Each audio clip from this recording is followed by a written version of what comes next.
Ladies and gentlemen, welcome back to part 2 of the Beyond Two Souls commentary.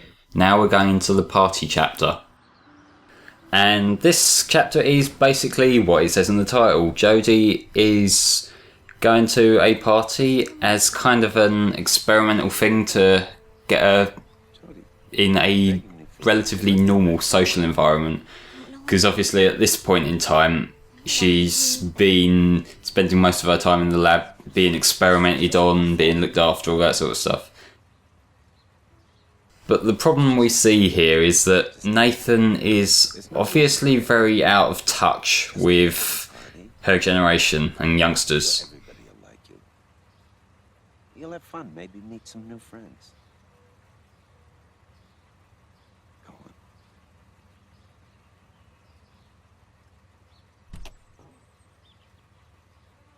on. What could this present for a teenager be?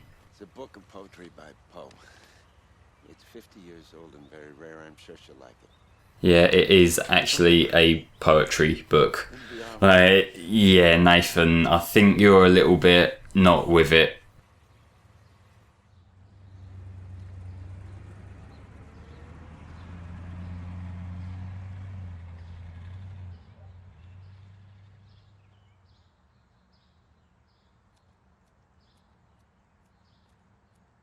This chapter, although nothing really happens that impacts the plot in the long term, I'd kind of like it as a bit of thematics, like showing Jodie as a outcast type of youngster because of her scenario, her situation.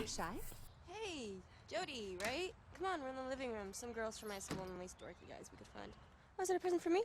Cool, thanks. This seems like such a pleasant person. I'm glad I went to their birthday party. All right. Sure, Mom, whatever you say. Finally, she gets the hint. Hey, everyone. This is Jodie. She's in Unit 4 with my mom. Unit 4? The paranormal department? Ooh, what you do there? Bend spoons or speak to dead people? Stuff like that? They seem like such a lovely bunch of people. I'll get the beer. Guys, do the shutters. Girls, do the candles. And Jodie, you can take care of the music. Let's get crazy! Throughout my younger years, and that feels weird to say given I'm 19, but throughout my younger years I never went to any sort of teen house parties, but I'm pretty confident this isn't how they happen. Gotta put some music on. What kind of garbage is that? And this character, I believe her name is Emma, she will actually make fun of your music choice regardless of what you put on there, so she's one of these people you can't please.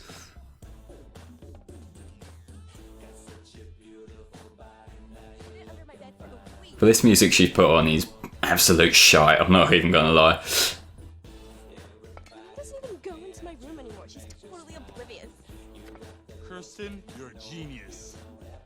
I'm not sure how outrageous this kind of Yeah, cool. youngsters drinking is in terms of the US, because I know the US in general has a higher legal drinking age, like you have to be 21, whereas over in the UK you only have to be 18. I would imagine that means that this is much more rebellious, given this is set in the US, than over here where like teenagers get drunk at parties all the time and it's like it's not technically sound, it's not a thing that's meant to happen, but it does and no one really gives a shit. But let's use this as an opportunity to get completely fucking wasted.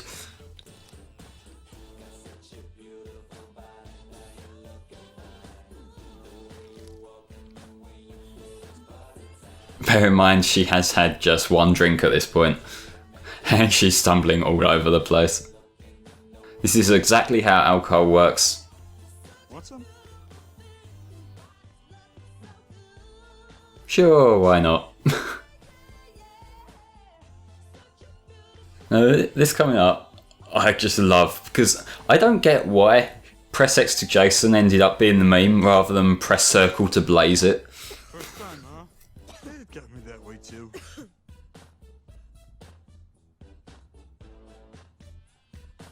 This is literally every overblown stereotype of a teen party going on at once here.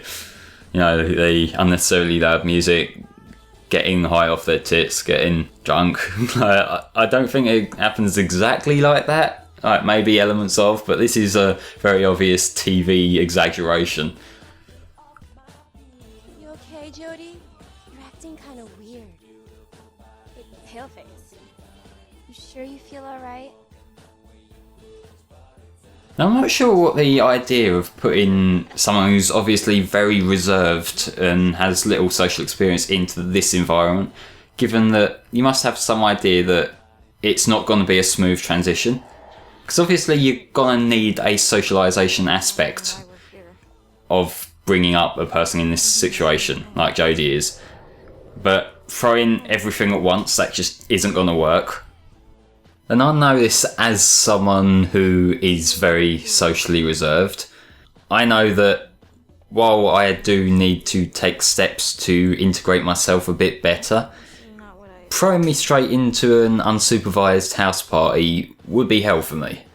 It would completely tear me apart, and that's essentially what Nathan's done with Jodie here. That isn't how overcoming these social issues works. It's not even close to how overcoming social issues works. Now, do we need the forced romance section? Because it's looking like we're going to get a forced romance section coming up. Hi. Hi, I'm Matt. Jodie, right? I've never seen you at school before. You don't take classes on bass? I'm in a different program. I'm going to take the social approach with him, just because, really. I do always feel like I'm leaning towards the more honest options whenever you get these kind of offered to you. And that's kind of because I'm curious about Jodie's character, so I prefer to go with those choices rather than taking the, not necessarily lies, but the more reserved choices, because then you don't find out quite as much. Here I am.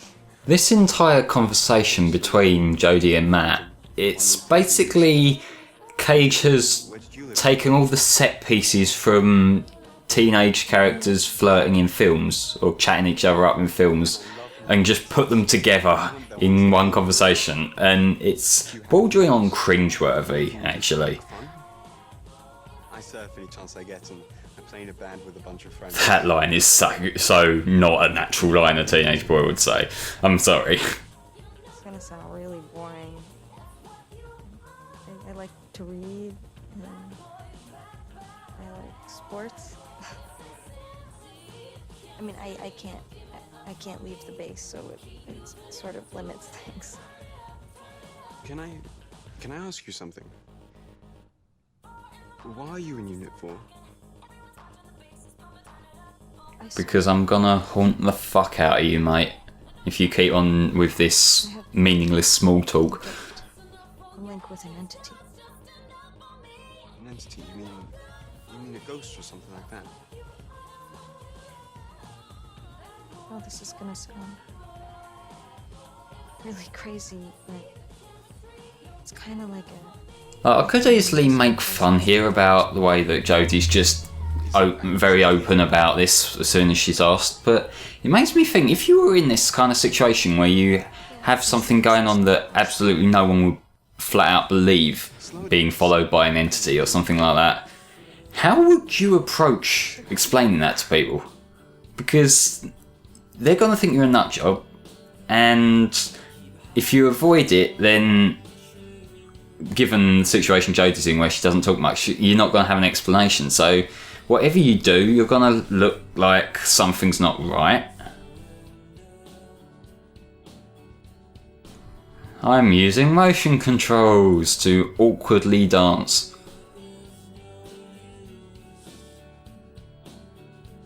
You know, I'm sure you hear this all the time, but you're really pretty, you know. Cringing intensifiers. Do you see that? Can we just make a deal that David Cage isn't allowed to write romance anymore? Because, Something special about you. I mean, watch this. Right, this is what you got as your reasoning.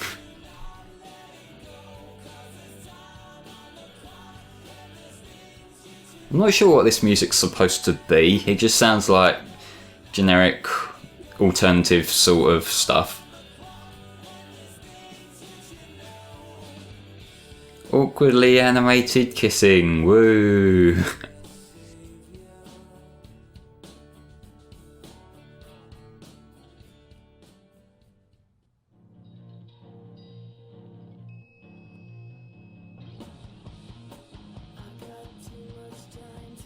That song went by pretty quickly, actually.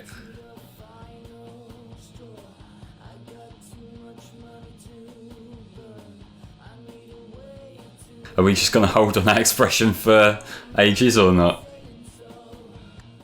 Guys, why doesn't Jodie give us a demonstration of her super mega powers? No, Great no, idea. no, I'd pay to see that. Ugh, forget it. It's just a little bull. Yeah, come on, Jodie. Show us what you can do. Okay, Jodie, you up for demonstration? Yep, I'm surrounded by a bunch of dickheads. Isn't that lovely? So, what are you gonna do, Jodie? Just be quiet and don't move. Oh, I'm scared already. I just want my pants. Shut up, Steven.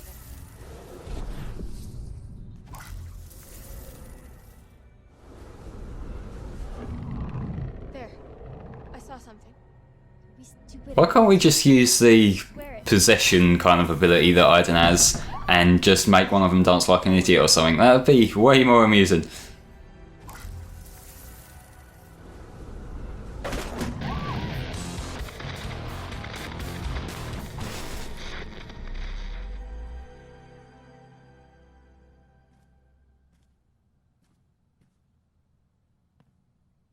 Okay then, well, come on guys, you asked for this demonstration. You got it. Aiden, they're waiting.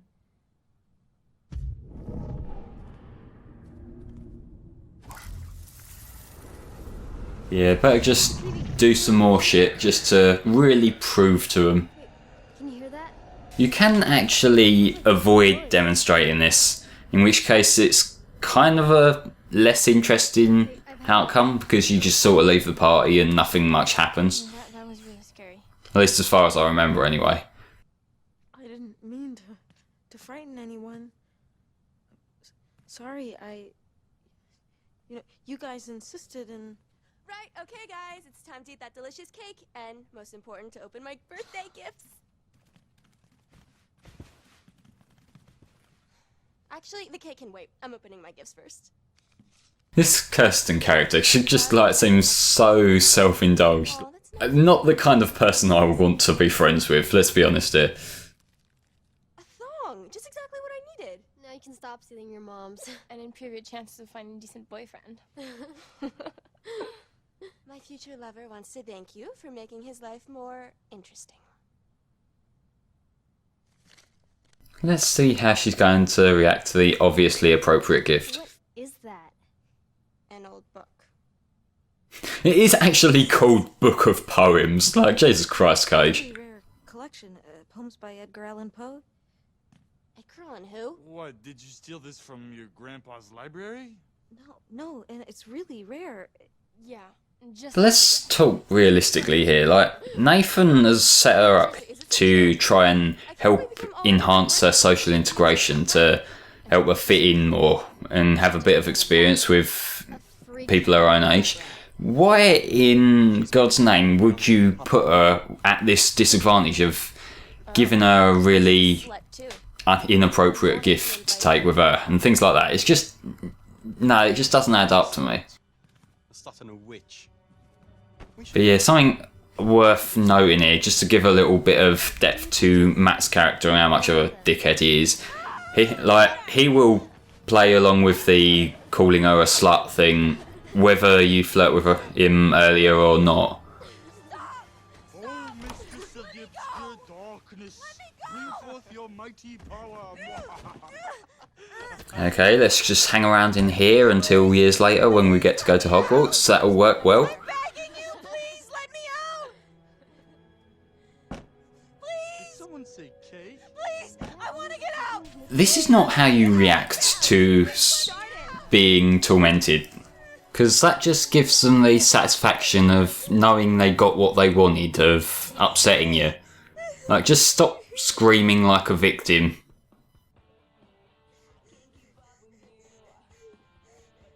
Okay, this is my new home now.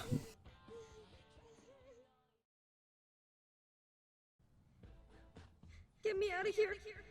Please. Why didn't she do that straight away?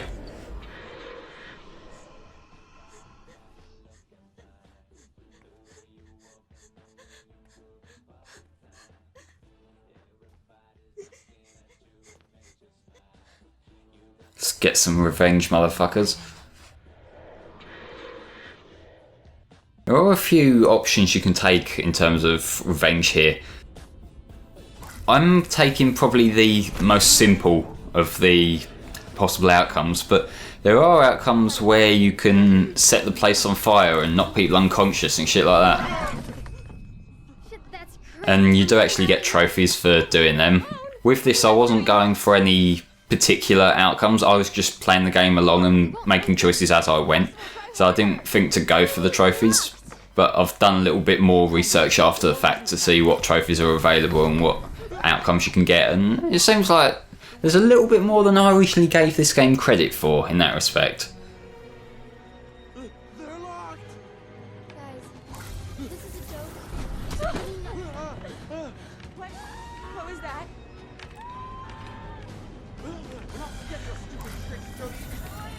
High tension music always good for this sort of thing. Let's just completely destroy this place because we can.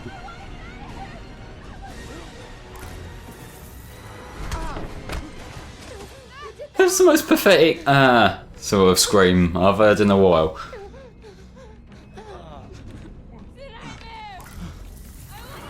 I'm not staying here.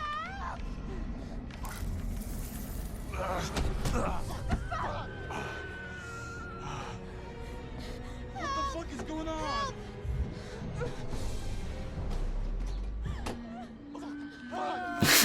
It's so overplayed the way they're screaming, I'm sorry. God,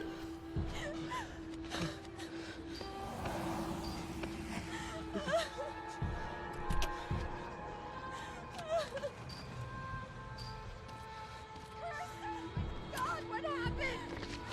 She tried to kill us. She's the devil. She's the devil.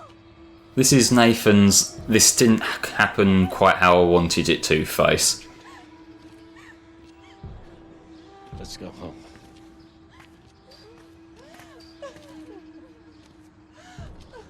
I'll see you next part.